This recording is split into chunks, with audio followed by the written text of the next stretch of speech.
See if that's better. Yeah. I guess. It's still too loud. Still too loud? I tell you, it's so bad at our house with my hearing anymore that she'll come in and I'll have the TV up to like 85. Oh, Would you turn it down?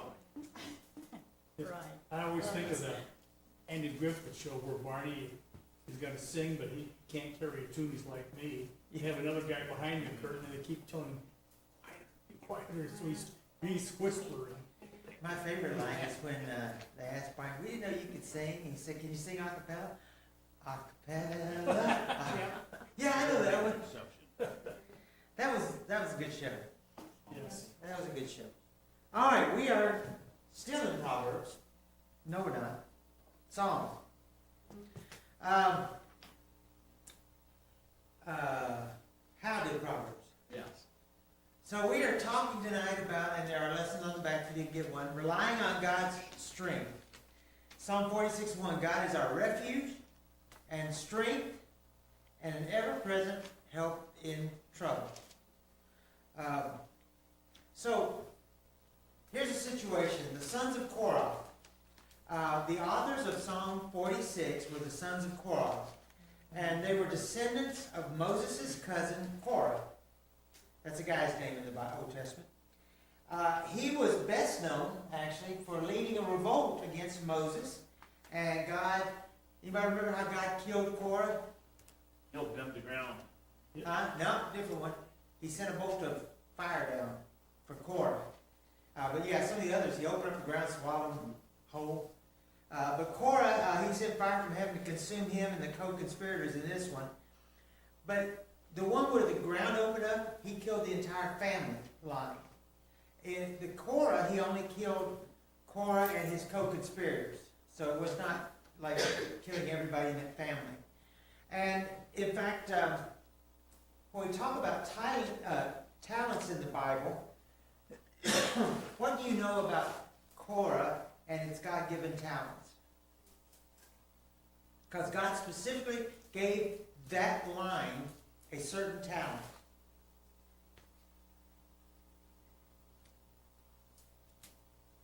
Anybody? They were musicians. And the Bible says God taught them the lyre and the harp and singing. And they were musicians, they were music writers. And I've always looked at that and said, when people talk about their talents, and they think, well, that's the preacher because he can run his mouth. Or, you know, that's Bible school teachers. They have a talent. God gives a lot of different talents. And none of them should ever be discounted. And I think he still gives us those talents. And obviously we know some talents do come kind of run in families. My mom's family were pretty musical. My dad was not. He thought he was. But he was so tone deaf, he thought his own singing was great. It was pretty embarrassing to sing next to him. But, so, you know, those still run in family lines today, but we just need to remember that every skill is important to the Lord. Anyway, so chapter 26:11 of Numbers says that the family did not die out. And by the time of David, they were great leaders in choral and orchestral music in the tabernacle, and later on in the temple. And so the song of Zion, which was very famous back in the days of Martin Luther, also in the hymn, "A Mighty Fortress Is Our God," that celebrates the presence of God as a refuge for us. What's the word refuge mean, Libby? A safe place? Yeah, just a safe place. A place where we're protected and taken care of. And so this psalm is designed to help us know we can rely on God. So, let's go to the first question of the night. What were some of your childhood fears? Roosters, Roosters? they pecked me in the. I don't think I've ever met anybody afraid of a rooster. Well, no, my mom is. Well, you said childhood fears. Oh, I just assumed you still were. No. Oh, okay. Libby, what was yours? Thunderstorms? Thunderstorms, okay. Anybody else? No? Raccoons. Diane was scared of marrying a guy from Iowa. Came true. What'd you say, raccoons? Yes. I like raccoons. But yeah, we all have. How do you get over your childhood fears? Typically. Some of us just growing up. Yeah, mostly we grow out of them. You know, we mature and realize sometimes we don't. Man, I've seen grown folks that you would think we're scared of anything and scared to death of storms. We were giving blood one day on the Army base for the troops because the Army supplies its own blood most of the time. And this big Green Beret colonel came through and he's like, "Good job, man, you know, let's all give, we got to do our duty, da, da, da, da." And he looked over and saw a needle and hit the floor, passed out cold.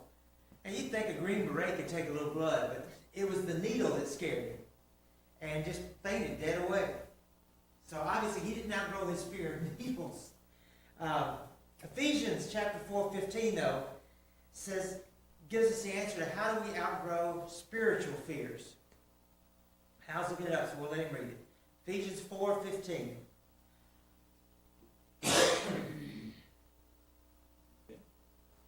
Rather, speaking the truth in love, we are to grow up in every way unto him who is the head, unto Christ. So how do we grow out of our spiritual fears? What does that teach us? If we learn his word, we outgrow our fears. We don't fear death anymore because we understand death, and we understand it's just a phase, like anything else in life. All right, so Psalm 46, 1 through 11. Would anybody volunteer to read tonight? Allison says she will. God is our refuge and strength, and ever-present help in trouble. Therefore we will not fear, though the earth give way and the mountains fall into the heart of the sea, though its waters roar and foam, and the mountains quake with their surging.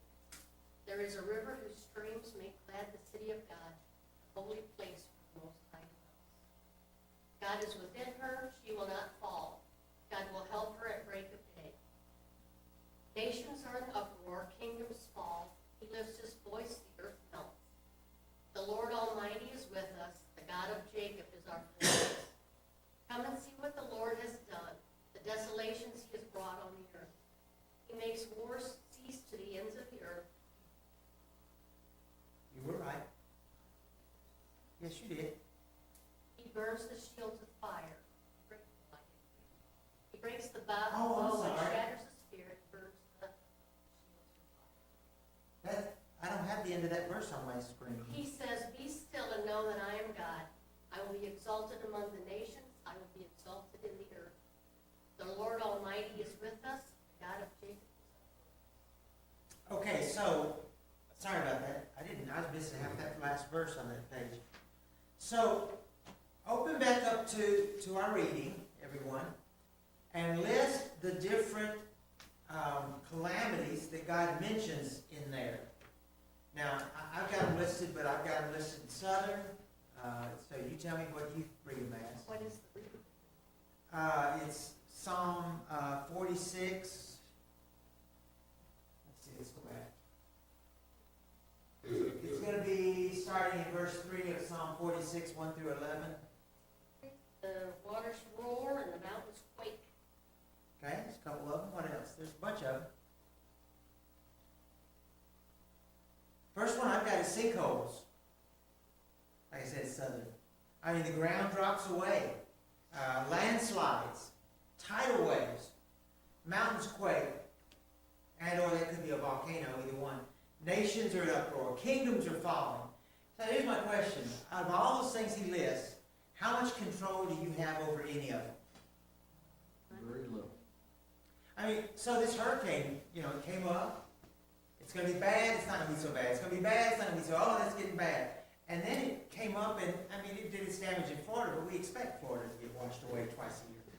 But then it moved up into the Carolinas, and nobody expected it to be so strong, because they usually die down at that point, down to a 1 or 2 or even a tropical storm. I remember one time we were talking, hello, Karen, and hello, Pam. Hello. Good to see you. I was on the phone with my mom one time. She said, what are you guys doing? I said, well, I'm putting away away the lawn furniture and stuff, the hurricane's gonna hit. She goes, you live in Atlanta. I said, we still get hurricanes. They're not as strong, they're not category 4s or 5s when they hit Atlanta, but I mean, 100-mile-an-hour wind's 100-mile-an-hour wind. And, 10 feet of rain or I was whatever. gonna say 10 inches of rain coming down, you gotta do something with it. Yeah, I mean, you're still gonna watch, and that's what they found in North Carolina, and if you didn't, you ought to look at some of the images, I mean, of like I-40's gone, things like that. The Biltmore Mansion, it's destroyed, or sections of it, it's crazy. Huh? Yeah, I mean, it's just so much power in that, but the bottom line is, you have no ability or authority, sanctuary to get away from those things of your own strength. So why then, if we have those things happening, does the psalmist say, don't fear anything on earth? We're in Psalm 46, by the way. Well, verse 1 says, God is our refuge and strength. If that's where our refuge and strength is, this body may go away, but not my spiritual body. And then he says it in one short verse, I got you. Then he does all these verses say everything that could happen to you, but he goes back at the end and says, I got you. So I mean, the bottom line is, there's no need to be afraid of those things. They're going to happen. So as a guy who went through military college and stuff, we stand literally on the verge of another world war. You've got Russia and North Korea now teamed up against Ukraine. You've got Israel and the U.S. kind of is involved now against Lebanon, Iran, Gaza. You've got Syria involved. We have, I have a person I know here in town, her husband, 2 weeks after they got married, got deployed to Somalia, one of the most dangerous places in the world right now for American troops. They're dying every day. You don't hear about them, but they are. And she's scared to death of what's happening there. And by the way, now she's getting deployed to another part of the world. So they're not going to see each other 2 to 3 years, probably. And we've got China And we got China. that joined with Russia now. Well, China's been attacking everything. They're claiming the entire China Sea and way out. Well, and there's all kinds of people being deployed to the southern border right now. There's as much war right now as I think I've ever known.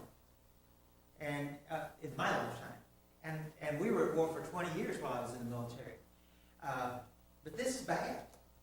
We have no control over that, other than a prayer life. But even then, my prayers don't take this wrong, my prayers don't affect what sinners do, decisions they make. Now, I can ask God to end the war, and God can choose to do that, so we do have power there. But the reality is evil is going to be evil, and there's not much we can do about it. But God says, I am your refuge and your comfort. And so verse 7 and 8, the Lord Almighty is with us. The God of Jacob is our fortress. Come and see what God has done. Come and see what God has done. Can you think of someone else that God was fussing at and comforting all at the same time with that kind of line? Another, I wouldn't call him a prophet. It's more of a historical story. But Job. When Job is on the balance here of denying God or not, God says, let me ask you some questions. Do you know where the eagles have their nests? Do you know who drew a line in the sand and said the sea can come no further?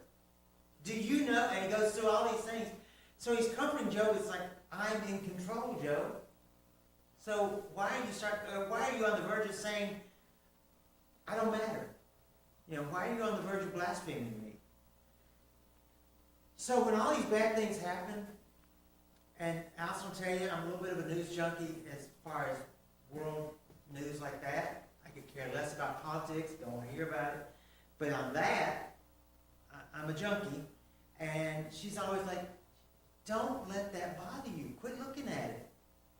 Because we can't change it. All we can do is ask God to make it better. So what are some of the ways God will protect us? And it said that in like verses 4 or 5, something in there.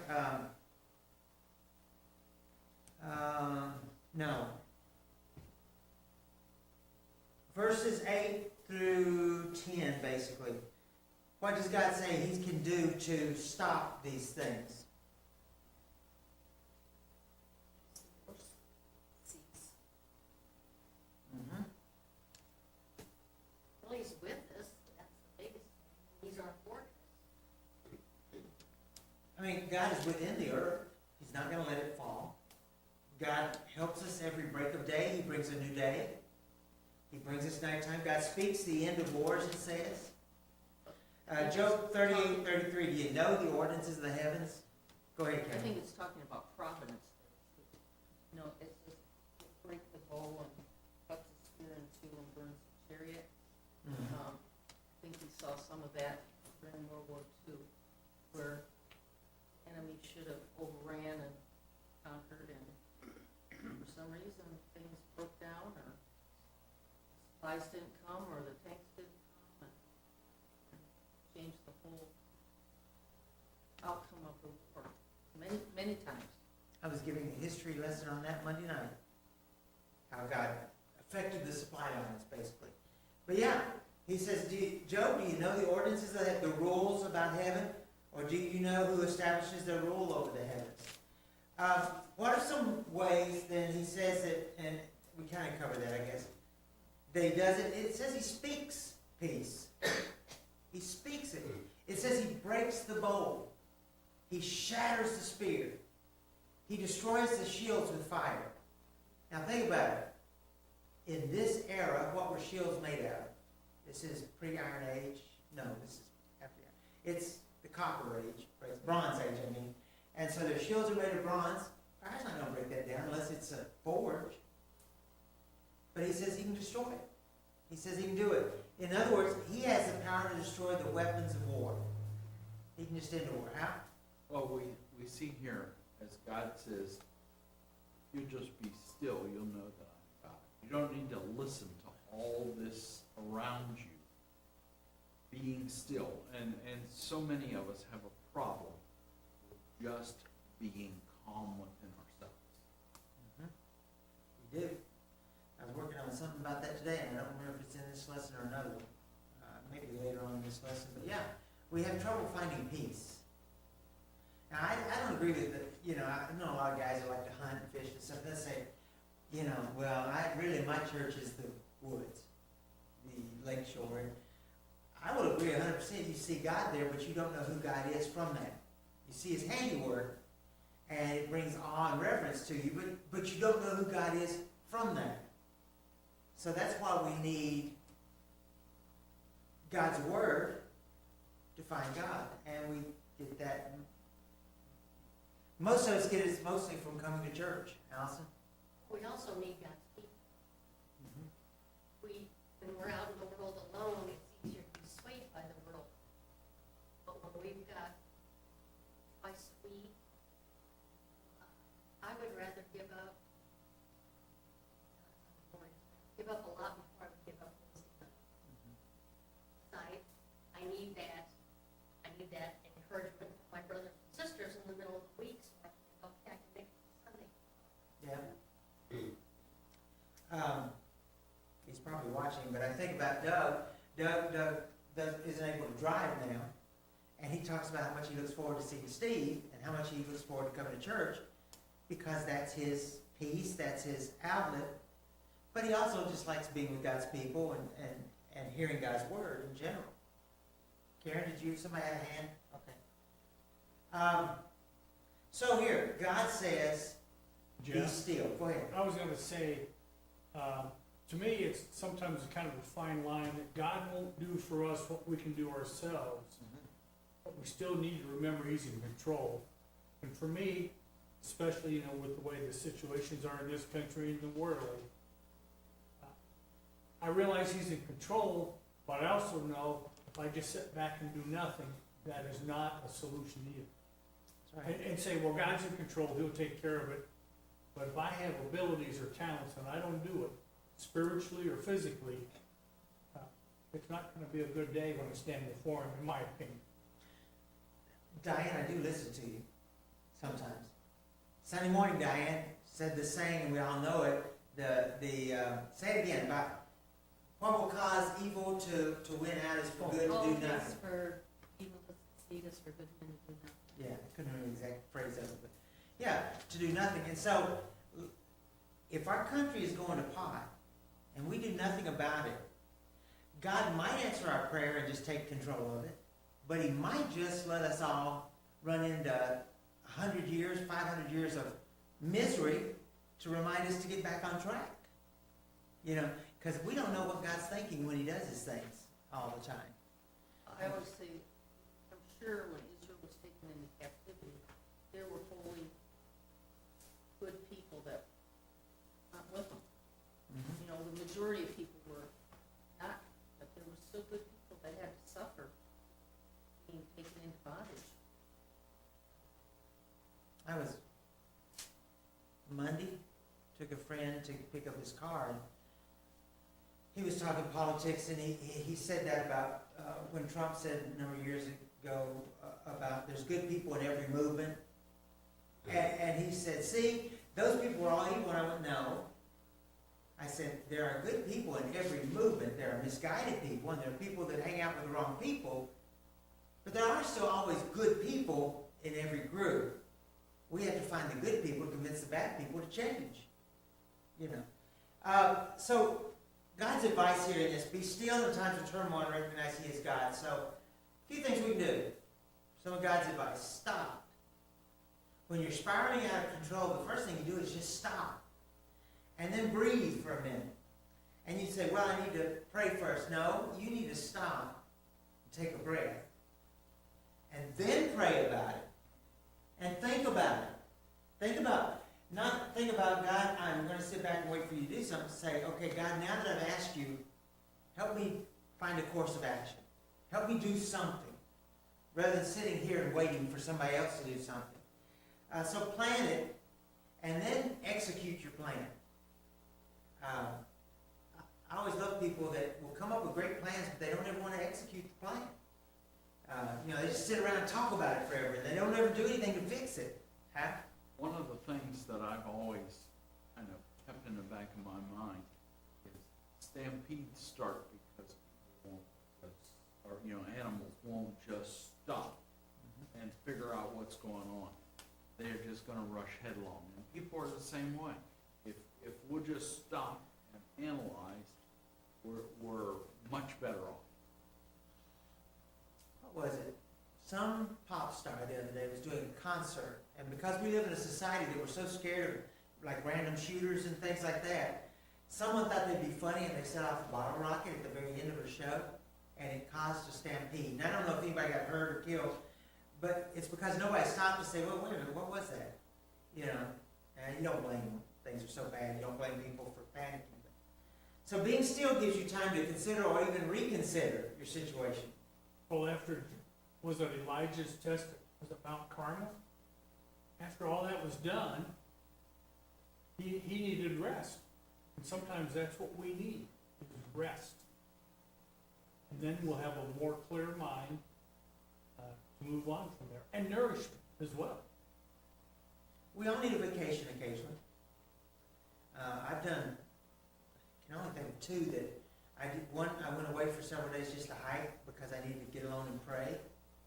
And nearly hurt myself. I hiked so far the first day without thinking. And then, y'all remember after I've been here about 5 years or more, I went on a sabbatical for a week just to pray and read the Bible. And sometimes we just need to stop for a little bit. We need to stop and calm down a little bit. Okay, so I've got some examples from the Bible. When Jesus saw the crowds, he went up onto the mountainside, Matthew 5:1. Now, the temptation is to read that verse so fast that you miss the surprise. Matthew did not write what you expected. It doesn't say, when Jesus saw the crowds, he jumped right in the middle of them. Or it doesn't say, when Jesus saw the crowds, he immediately just offered healing to everyone. Or when he saw the crowds, he sat them down and began to teach them. Sometimes he did do that. But in this case, because he was already tired and he was already stressed, Jesus saw the crowd and he went up to pray about it. He went up in the mountain to be alone for a little while. And you really see how important alone time is because more than once, that's in Matthew 5:1, more than once, you see Jesus say, I need to be alone, and the crowds followed him, and he gets frustrated by it. If you read it and read between the lines a little bit, Jesus actually gets upset a few times because the crowds won't leave him alone. If Jesus can get overwhelmed, if you want to see my wife panic, get her pinned into a pew where there's no exit.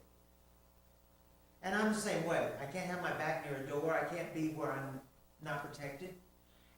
But I'll see her every now and then get the high sign, get me out of here. Like in those back pews back there. That's why we spaced them out just for my wife.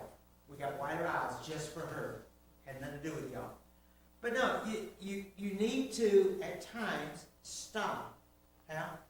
You know, we see Jesus also as he goes into the ship to get away from the crowds. I think sometimes we need to recognize that getting to a calm place is not doing nothing. It is actually doing something. Mm-hmm. And it is important that we learn when that is appropriate. Yes. So, I'll give you a little example of when acting in haste, you can make a big mistake. So I had a major that worked for me, and he was still in uniform. I was not at this point. I was a senior government civilian. And when they set up the war room after 9/11, I spent some time there as I was named the nighttime commander for the Army Reserve. Basically, I was over all Army Reserve at night. Well, because he was in uniform and he was up for promotion to Lieutenant Colonel, he thought he should have gotten the job. Well, that's fine. You can think I'm better qualified than him. But what he did when it was announced that I was in charge, he got on the floor, he started yelling, and then started banging his head on the chair. Now, I'm not very vindictive, but he got reassigned immediately. He didn't like his new assignment. But we weren't going to have a person like that running things for an army that thinks they're at war all of a sudden. So slow down. You know, Jesus did not want to encounter this huge mass of people without a moment to pray. And if Jesus needs to take a breath, so do we. He did it other times too, that he'd go up and he'd pray.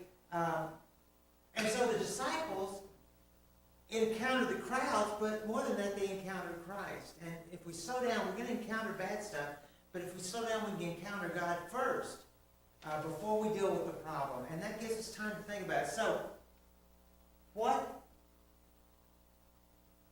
46:10, somebody read it again. What does Jesus' example about taking time to be still before his God, and he is God, but before God as he was human, what does 46:10 tell us? Y'all sing the song, you know the song.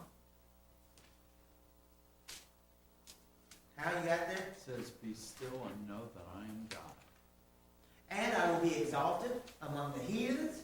I'll be exalted over...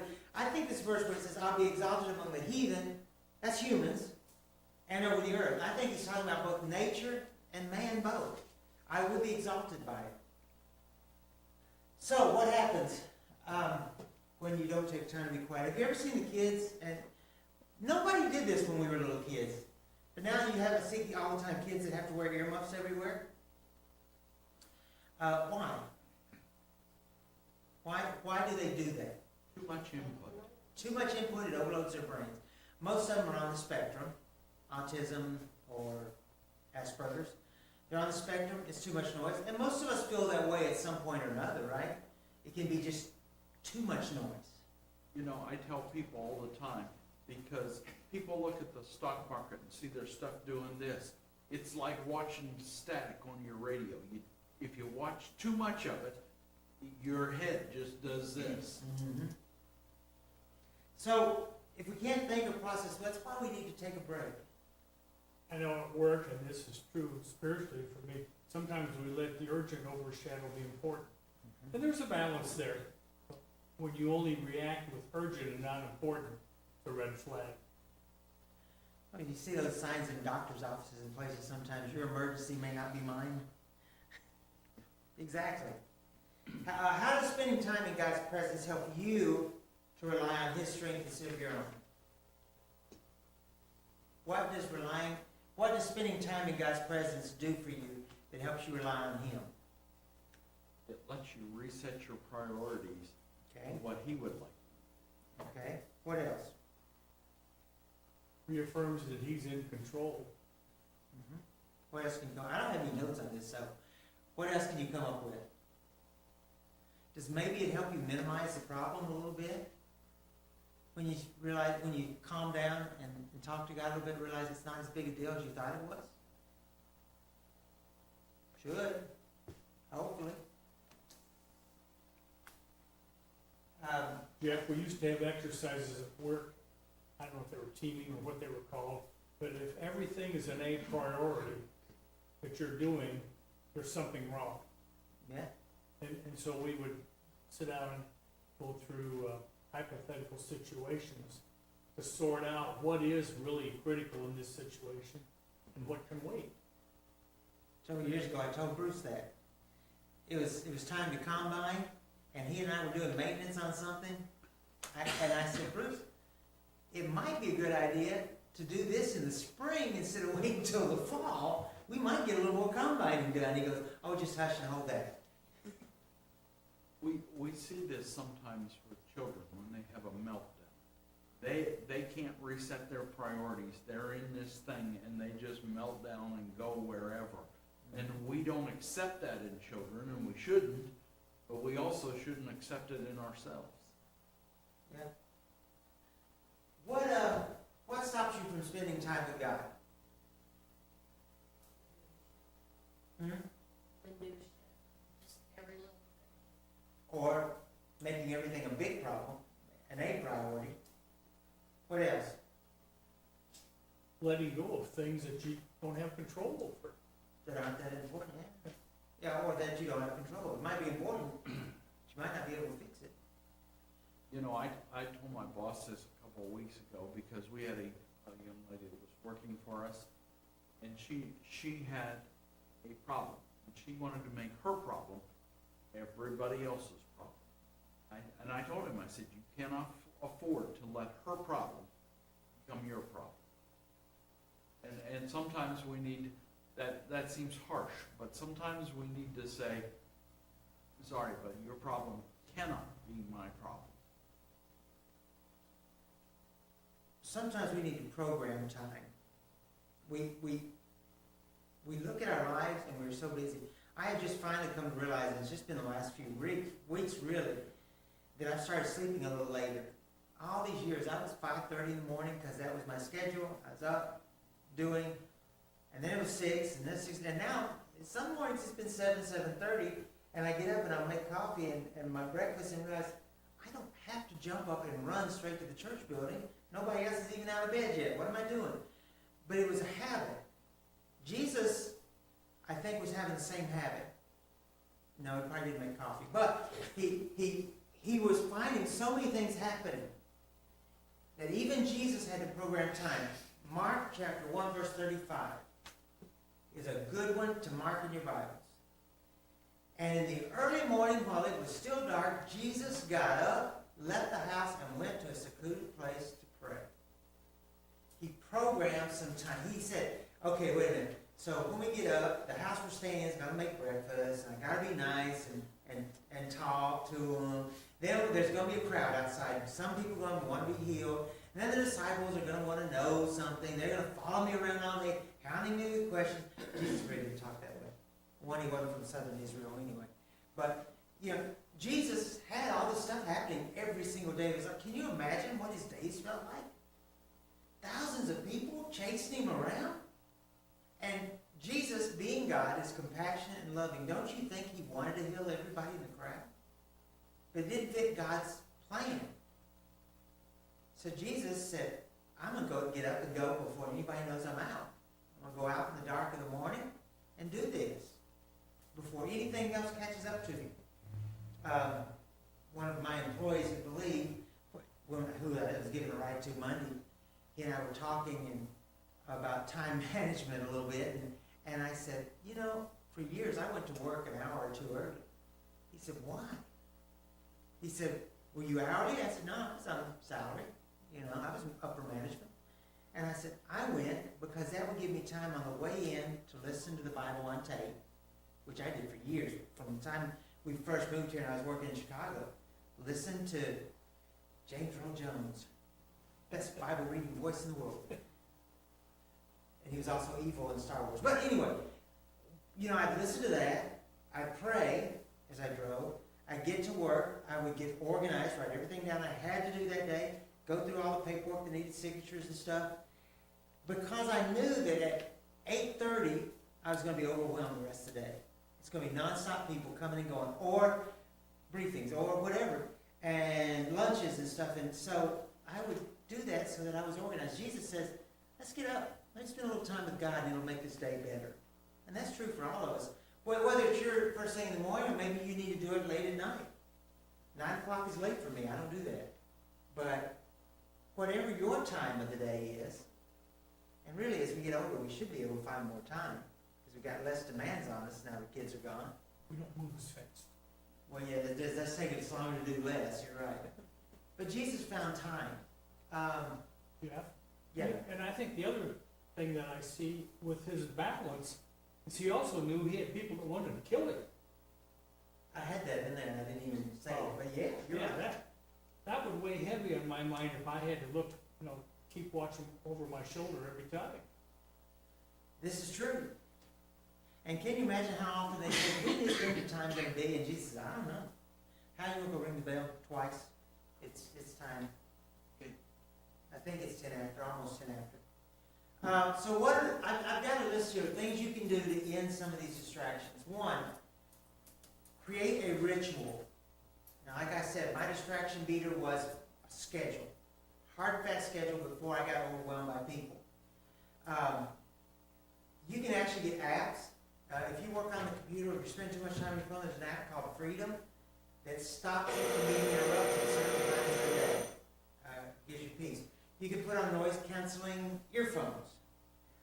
Because I hear something going all the time.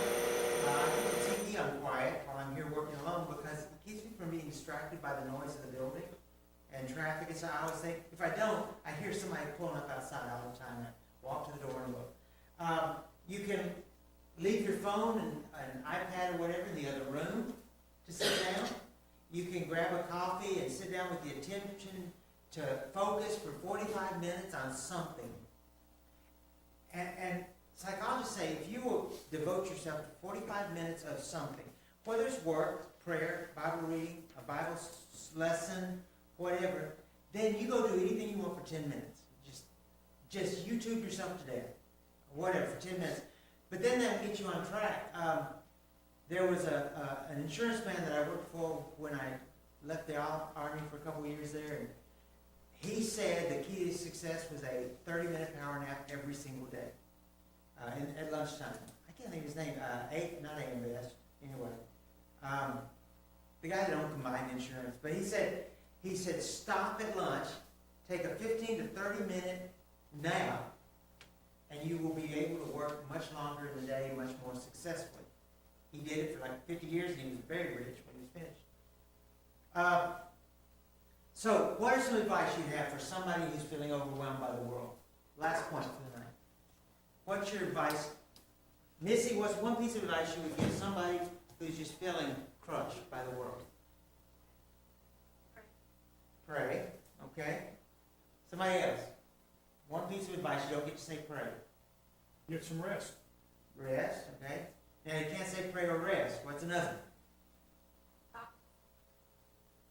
Talk to somebody. Ben had a bad day at work the other day. Something happened. It's pretty gruesome. And I told him, I said, talk to somebody if you need to. Because some images never will leave your head otherwise. So talk to somebody else. Find a time for peace and quiet. Every now and then Allison will say we're going to the beach. That's her place of peace and quiet. Mine's the mountains, but she needs it more than I do. Meditation is not an Eastern Asian religious practice. They may have started, but meditation is just a way of being still. All right, stop there. And when the kiddos get up here, if there's any kiddos here tonight, Grayson and Fiona, Donnie.